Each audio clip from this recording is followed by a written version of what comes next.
रमिया हो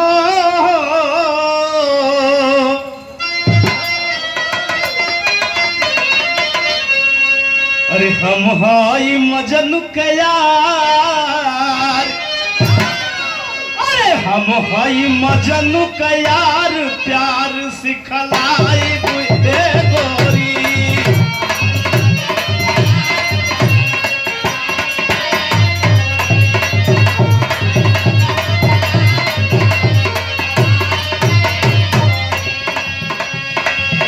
अरे हम हाई, हाँ हाँ हम हाई, अरे हम हाई मजनू के यार, प्यार सिखलाई बुझे गोरी।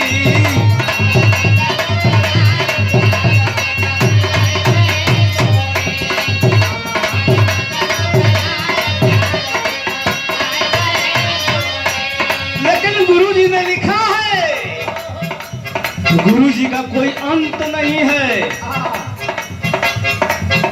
अरे गुरुजी के, हाँ हाँ गुरुजी के, अरे गुरुजी के महिमा पार पार पावे ना कोई।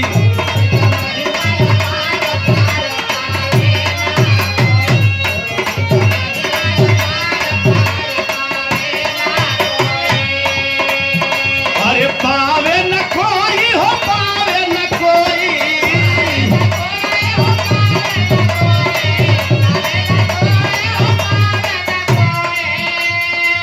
पावे न कोई हो, पावे न कोई।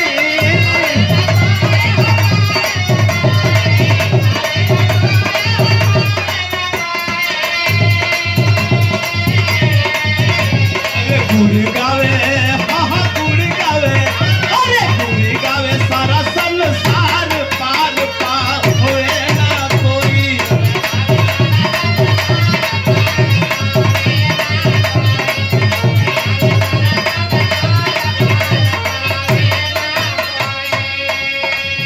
पहला गुरु के होला जन्मदाता, मात पिता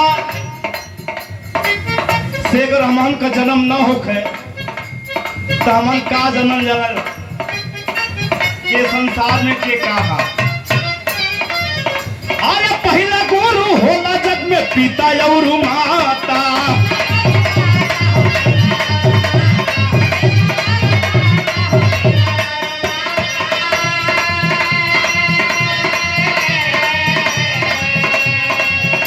अरे दूसरा कहाले गुरु जवन ज्ञान दाता।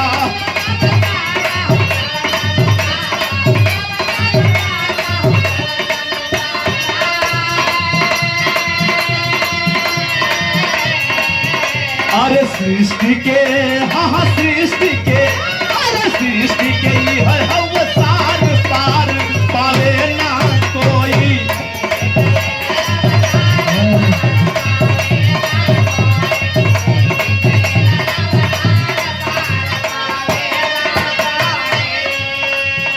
देखिए 51 रुपए का पुरस्कार परम पूजनी राधा स्वामी